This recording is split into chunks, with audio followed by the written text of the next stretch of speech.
नजर अली उठकर घर के अंदरूनी हिस्से में चला गया। थोड़ी देर बाद वो अपनी बीवी को लेकर आ गया। इसकी बीवी का नाम खालिदा परवीन था। वो एक कबूल सूरत औरत थी। इसकी उम्र का अंदाजा मैंने 30 और 32 के दरमियान लगाया। इसके साथ इसकी सबसे छोटी बेटी आलिया भी थी।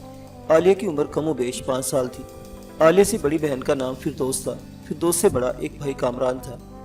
खालिदा परवीन को अंगूठी वाली खाली डिबिया का पस मंजर सुनाने के बाद मैंने पूछा, खालिदा बीबी, आरिफ अली तुम्हारा देवर था।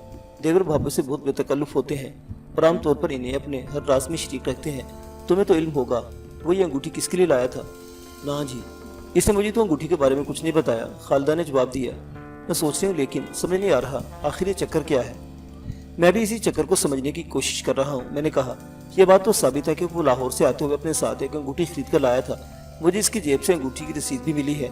अगर ये पता चल जाए कि मकतूल आरिफ अली वो अंगूठी किसे लाया था तो इसके कातिल तक पहुंचने में आसानी हो जाएगी। नजर अली ने कहा, थानेदार साहिब, यह भी तो हो सकता है कि किसी ने इसकी जेब में वो अंगूठी वाली खाली डिबिया रख दी हो। मैंने इस इम्कान पर भी गौर किया है। मैंने कहा, लेकिन इसकी जेब से बरामद होने वाली अंगूठी की रसीद जाहिर करती है कि अंगूठी वही खरीद कर लाया था। खालिदा परवीन ने कहा, मुझे तो लगता है कि किसी ने आरिफ के खिलाफ साजिश की है। ऐसी साजिश कौन कर सकता है ये तो मुझे नहीं मालूम। खालिदा परवीन ने कहा, मैं तो बस इतना जानती हूँ कि आरिफ के साथ लड़की वाला कोई चक्कर नहीं था। किसी लड़की को सोने की अंगूठी देना तो बहुत दूर की बात है, वो तो लड़कियों से बात करते हुए घबराता था। नजर अली ने कहा, थानेदार साहिब, मेरा भाई बहुत शर्मीला था। मैंने कहा, मैं अपने तौर पर इस अंगूठी वाले मामले की पूरी छानबीन करूंगा। अगर जरूरत पड़ी तो किसी को भेजकर इस दुकान से भी तस्दीक करूंगा जहां से ये खरीदी गई थी।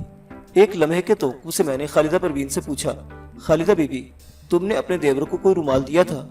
कैसा रुमाल जी? रेशमी रुमाल। मैंने कहा, हाथ की कढ़ाई वाला। इसने नफी में जवाब दिया। मैंने जेब से वो रुमाल निकालकर खालिदा की जानिब बढ़ा दिया जो मकतूल की जामा तलाशी से मिला था। मैंने पूछा, इस रुमाल को पहचानती हो?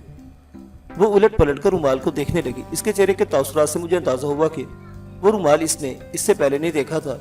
रुमाल का अच्छी तरह मुआयना करने के बाद इसने पूछा, क्या ये रुमाल भी आपको आरिफ अली के पास से मिला है? हाँ, ये रुमाल इसी की जेब में मौजूद था। मैंने कहा, और इस किस्म के रुमाल बाजार में फरोख्त नहीं होते बल्कि अपने हाथ से काट कर तोहफे में दिए जाते हैं। इतना अंदाजा तो तुम्हें भी होगा। वो कुछ सोचते हुए बोली, ये रुमाल तो मैंने इसे दिया नहीं था, फिर किसने दिया होगा? मैंने कहा, मुझे तो ये सारा इश्क का मामला मालूम होता है। इस तरह के तोहफे तोइफ का तबादला बेमानी नहीं हो सकता। बहरहाल बहुत जल्द मैं मामले की तह तक पहुंच जाऊंगा। नजर अली ने पूछा, थानेदार साहिब, मेरे भाई के कातिल को गिरफ्तार हो जाएगा ना? इंशाल्लाह कातिल जरूर गिरफ्तार होगा। मैंने तयक्कुन से कहा। फिर नजर अली से पूछा, नजर अली, तुम्हारे घर में कोई लाठी वगैरह तो होगी? यह सवाल मैंने एक फौरी ख्याल के तहत पूछा था। नजर अली ने मेरे सवाल पर चौंक कर मुझे देखकर कहा, लाठी का क्या करेंगे आप? तुम मेरे सवाल का जवाब दो। मैंने कदरे सख्त लहजे में कहा, जी जी। वो अटक अटक कर बोला, 2-3 लाठियां घर में रखी। वो लाठियां लाकर मुझे दिखाओ। वो मिनमिनायक, कहीं आप मुझ पर शक तो नहीं कर रहे? मैं तुम्हें पहले भी बता चुका हूँ नजर अली कि तुम पर शक किया जा सकता है। मैंने इसे तेज नजरों से घूरते हुए कहा, मेरे शक को दूर करने के लिए मुझसे ताउन करो। मैं जो कह रहा हूँ इस पर अमल करो और खामखा सवालात ना करो। अच्छा जी। वो मस्कीन सी सूरत बनाकर बोला, मैं अभी लाठियां लेकर आता हूँ। वो उठकर घर के अंदरूनी हिस्से में चला गया तो मैंने खालिदा परवीन से कहा, खालिदा बीबी, मैं तो अपने तौर पर तफ्तीश ही कर रहा हूँ, तुम्हें भी इस सिलसिले में मेरी मदद करना होगी। मैं भला क्या कर सकती हूँ जी? उस वाले नजर से मुझे देखने लगी। मैंने कहा, यह गांव ज्यादा बड़ा नहीं है, फिर यहाँ एक शख्स दूसरे को जानता है। खास तौर पर औरतें एक एक घर की खबर रखती हैं। मैं पूरे यकीन से कह सकता हूँ कि तुम्हारे देवर ने किसी लड़की से मोहब्बत का मामला चला रखा था। तुम जरा कोशिश करो तो इस लड़की के बारे में मालूमात हासिल कर सकती हो। तुम्हारे लिए जरा मुश्किल नहीं होगा। मेरा अंदाजा है कि गुज़श्ता रात इसी महफूजा लड़की से मुलाकात करने घर से निकला होगा। अगर लड़की का पता चल जाए तो कत्ल की इस वारदात के पोशीदा गोशे वाह हो सकते हैं।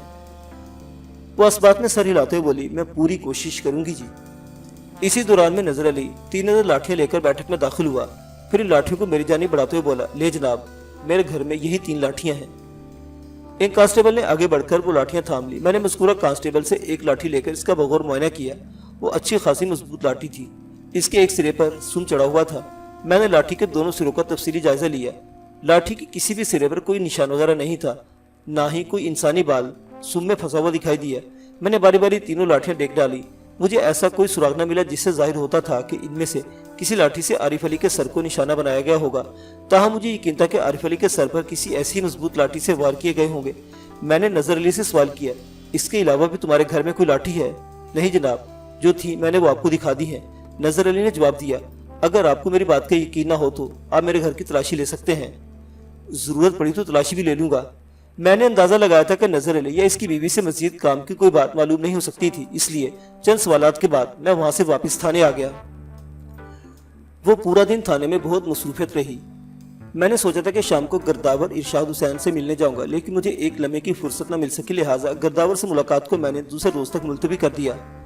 दूसरे रोज पोस्टमार्टम की रिपोर्ट आ गई। मेरी तवक्को के ऐन मुताबिक नजर अली की मौत का सबब सर के अकबी हिस्से में लगने वाली चोट थी। रिपोर्ट में मौत का वक्त रात 11 और 12 बजे के दरमियान बताया गया था। मैंने पोस्टमार्टम रिपोर्ट को 2-3 मरतबा पढ़ने के बाद इसे अपने पास महफूज कर लिया और एएसआई नजाकत अली के साथ गिरदावर इरशाद हुसैन के घर की तरफ रवाना हो गया। गिरदावर इरशाद हुसैन का 2 मंजिला पक्का घर चौधरी शादत अली की हवेली के करीब ही था। दरवाजे में पहुंचकर एएसआई ने दस्तक दी। इस वक्त हम दोनों सरकारी वर्दी में थे। दस्तक के जवाब में एक उधेड़ुम औरत ने दरवाजा खोला। वो शक्ल सूरत से मुलाजमा दिखाई देती थी। हमारी वर्दियों पर नजर पड़ते ही वो खूबसूरत दिखाई देने लगी। ताहम दरवाजा बंद करने के बजाय इसने सवाल किया, जी आपको किससे मिलना है? एएसआई ने पूछा, गिरदावर साहब घर पर हैं? नहीं जी, गिरदावर साहब तो कई दिन से लायलपुर गए हुए हैं, इस औरत ने जवाब दिया। इसी वक्त मुझे दरवाजे के पीछे किसी की मौजूदगी का एहसास हुआ। फिर निस्वानी आवाज में पूछा गया, साजिदा दरवाजे पर कौन है? साजिदा नामी इस औरत ने जवाब दिया, बीबी जी बाहर पुलिस आई है, गिरदावर साहब का पूछ रही है। मेरा नाम मलिक सफदर हयात है। मैंने खंगार कर गला साफ करते अपना तारुफ करवाया। मैं गिरदावर साहब से मुलाकात करने आया हूँ। दरवाजे की ओर से जवाब आया, मैं इरशाद हुसैन की बीवी हूँ, वो लायलपुर गए हुए हैं, आप किस सिलसिले में इनसे मिलना चाहते हैं? मैं इस इलाके का थानेदार हूँ। मैंने कहा, एक कत्ल के बारे में इनसे थोड़ी पूछूछ करना थी। वो लायलपुर से कब वापस आएंगे? हो सकता है आज ही आ जाएं। गिरदावर की बीवी ने कहा, कोई खतरे वाली बात तो नहीं है ना? मैंने कहा, आपको पता ही होगा कल आपके खेतों में एक लाश मिली है। मैं इसी सिलसिले में गिरदावर साहब से बात करना चाहता हूँ। आप आरिफ अली की लाश का जिक्र कर रहे हैं? जी हाँ, आपने ठीक अंदाजा लगाया। इस आरिफ की वजह से न जाने और कौन कौन सी मुसीबत आएगी। वो बड़बड़ाने वाले अंदाज में बोली। मेरे जहन में खतरे की घंटी बजी थी। मैंने जल्दी से पूछा, आरिफ की वजह से आप पर कौन सी मुसीबत नाजिल हुई है? वो लुकने ज़दा लहजे में बोली, जी कुछ नहीं, मैं परेशानी में न जाने क्या कह गई हूँ, बस कोई खास बात नहीं। मैंने पूछा, ऐसी क्या परेशानी है? गिरदावर की बीवी के बजाय मुलाजमा साजिदा ने जवाब दिया, थानेदार साहिब, छोटी बीबी जी सख्त बीमार हैं, बड़ी बीबी जी इसलिए परेशान है। ओह, मुझे अफसोस है कि मैंने आपको तकलीफ दी। मैंने नर्म लहजे में कहा, मैं फिर किसी वक्त गिरदावर साहब से मिलने आ जाऊंगा। वापसी पर मेरे जहन में मुख्तलिफ ख्यालात गुडमुड हो रहे थे। गिरदावर की बीवी ने बताया था कि आरिफ अली की वजह से इन पर कोई मुसीबत आ गई थी। मेरे इस तफसार पर इसने टाल मटोल से काम लिया था। मुझे साफ महसूस हो गया था कि कुछ छुपाने की कोशिश कर रही है। मुलाजमा साजिदा ने अपनी मालकन की परेशानी का सबब छोटी बीबी की बीमारी बताया था। साजिदा ने बताया था कि गिरदावर साहिब कई दिन से लायलपुर गए हुए हैं। छोटी बीबी से साजिदा की मुराद गिरदावर की बेटी हो सकती थी। अब सवाल यह पैदा होता था कि अगर गिरदावर की बेटी सख्त बीमार थी तो गिरदावर साहिब कई रोज से लायलपुर में क्या कर रहे थे? कहीं वो बेटी के इलाज के सिलसिले में तो नहीं गए हुए थे? गिरदावर की गांव में गैर मौजूदगी से यह भी साबित होता था कि वो आरिफ अली के कत्ल से आगा नहीं होगा। अचानक एएसआई की आवाज ने मुझे चुका दिया, मलक साहिब, क्यों ना चौधरी साहब की हवेली का भी एक चक्कर लगा ले? वहाँ क्या है भाई? हो सकता है गिरदावर साहब का कुछ पता चल जाए। गिरदावर का चौधरी की हवेली से क्या ताल्लुक? जनाब आप तो जानते ही हैं, चौधरियों का पटवारियों और कानून गों से क्या ताल्लुक होता है। ऐसे ने मैंने खेज अंदाज में कहा। फिर बोला, लेकिन इरशाद हुसैन और चौधरी शादत अली के दरमियान एक रिश्ता भी कायम होने वाला है। क्या मतलब है तुम्हारा? मैं चलते चलते रुक गया। एसआई ने कहा, जनाब मैंने सुना कि चौधरी शादत अली अपने बेटे चौधरी इशरत का रिश्ता गिरदावर की बेटी से करना चाहता है। अच्छा। एसआई के इंकिशाफ ने मुझे हैरान कर दिया। मैंने पूछा, नजाकत अली तुम्हें बात किसने बताई? मेरी घरवाली ने जनाब। मुस्कुराते बोला, आप तो जानते औरतें ऐसे मामलात की टोह में रहती हैं। हाँ ये तो है, मैंने कुछ सोचते हुए कहा, लेकिन इस दुनिया में खालिदा परवीन जैसी औरतें भी मौजूद है जिन्हें यह भी खबर नहीं होती कि इनके देवर किन सरगर्मियों में मसरूफ है। तो फिर चलें चौधरी साहिब की तरफ। मैंने एसआई के साथ चौधरी की हवेली की जानिब कदम बढ़ाते हुए पूछा, गिरदावर इरशाद हुसैन की कितनी औलादें हैं? मुझे इस इलाके के थाने में तैनात हुए अभी ज्यादा अरसा नहीं हुआ था, इसलिए यहाँ के तमाम लोगों के बारे में मुझे तफसीलात मालूम नहीं थी। एसआई नजाकत अली यहीं का रहने वाला था, इसलिए मैंने गिरदावर के बारे में इससे पूछा था।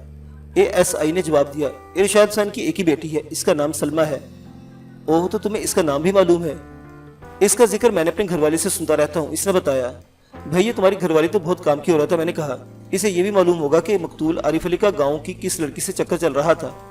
एएसआई ने कहा, हो सकता है इसे मालूम हो, मगर इसने मुझे कोई ऐसी बात नहीं की। आज घर जाकर इससे पूछूंगा। हाँ ये काम तुम याद से करना।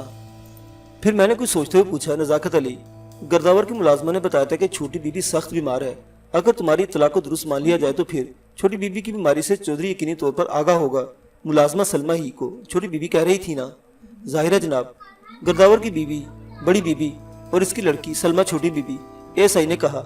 मलिक साहब, इसलिए तो आपको चौधरी शहादत अली की हवेली ले जाना चाहता हूँ। चौधरी शहादत अली यकीनी तौर पर गर्दावर के बारे में जानता होगा। आरिफ अली का कत्ल चूंकि गर्दावर की जमीन पर हुआ, इसलिए मुमकिन है गर्दावर इस कत्ल पर कोई रोशनी डाल सके। मैं भी इसीलिए इरशाद हुसैन से मिलना चाहता था। मैंने कहा चलो चौधरी को भी चेक कर लेते हैं, हो सकता है वही काम की बात बता दे। हम इसी किस्म की गुफ्तगू करते हुए चौधरी शहादत अली की हवेली तक पहुंच गए। मैं बज़ाहिर तो ऐसे बातें कर रहा था, लेकिन मेरे ज़हन में गर्दावर की बीवी की बात मुसलसल गर्दिश कर रही थी। इस आरिफ की वजह से न जाने और कौन कौन सी मुसीबत आएगी, ये जुमला मेरे ज़हन से चिपक कर रह गया था। इससे एक बात वाज़ेह थी कि मकतूल किसी न किसी हवाले से गर्दावर की बीवी के परेशानी का बायस जरूर रहा था। चौधरी शहादत अली ने हमारा पुरतपाक इस्तकबाल किया। वो हमें अपनी हवेली की शानदार वसी और इस बैठक में ले आया और इज्जत से बिठाने के बाद पूछा, मलक साहिब खैरियत तो है? आज फौजों का रुख मेरी हवेली की तरफ है। मैंने मुस्कुराते हुए कहा, चौधरी साहिब आपकी बहुत तारीफ सुनी थी, सोचा आज मुलाकात कर ली जाए। तारीफ शरीफ तो मैंने भी आपकी बहुत सुनी है बादशाह हो। चौधरी ने कहका लगाते हुए कहा, मुझे पता चला कि आप बहुत कड़क थानेदार हैं और मुझे मालूम है कि आप आम रवायती चौधरियों के बिलक्स खासे समझदार और माकूल हैं। मैंने भी खुशदिली का मुजाहरा करते हुए कहा, आप ना तो दूसरे चौधरियों की तरह फूफा हैं और ना ही आप हद से तजावुज को पसंद करते हैं। वो मेरी बात के दौरान में ज़हरीला मुस्कुराता रहा। मैं अपना बयान खत्म कर चुका तो बोला, लगता है कि हमारी खूब निभेगी। खुदा आपकी जुबान मुबारक करे चौधरी साहिब। मैंने कहा, और छोड़े मलक साहिब, बातों के लिए सारी उम्र पड़ी है। सबसे पहले तो बिला तकल्लुफ ये बताएं कि ठंडा चलेगा या गर्म? मैंने जल्दी से कहा, चौधरी साहिब तकल्लुफात की कोई जरूरत नहीं, इस वक्त मैं ड्यूटी पर हूँ, ठंडा गर्म फिर देखेंगे। ये क्या बात कर दी आपने? चौधरी शहादत अली ने संजीदा लहजे में कहा, मलक साहिब कमाल करते हैं आप पहली मर्तबा मेरी हवेली पर आए हैं, मैं आपको ऐसे नहीं जाने दूंगा। इसकी जिद और इसरार को देखते हुए मैंने मुज़ाहमत नहीं की और कहा, जैसे आपकी मर्जी चौधरी साहिब, ऐसा करते हैं। वो पुरख्याल अंदाज में बोला, पहले ठंडा पीते हैं, इसके बाद गर्म का प्रोग्राम बनाते हैं। अपनी बात खत्म करते ही वो मुलाजमीन को हदायत देने लगा। खातिर मदारत के दौरान में हमारे दरमियान गुफ्तगू भी होती रही। चौधरी शहादत अली ने जब हमारी आमद की गर्ज व गायत दरियाफ्त की तो मैंने कहा, चौधरी साहिब दरअसल हम आरिफ अली के कत्ल के केस के सिलसिले में गर्दावर इरशाद हुसैन से मिलने का इरादा रखते थे। इनके घर से पता चला कि वो कई दिन से लायलपुर गए हुए हैं। चुनांचे हम आपकी तरफ आए, सोचा मुमकिन आप ही कुछ हमारी रहनुमाई करेंगे।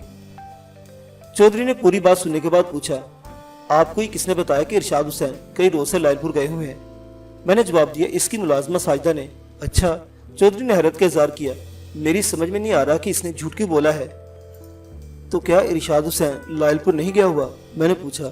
इसकी बीवी ने तो ये भी कहा था कि वो मुमकिन है आज वापस आ जाए।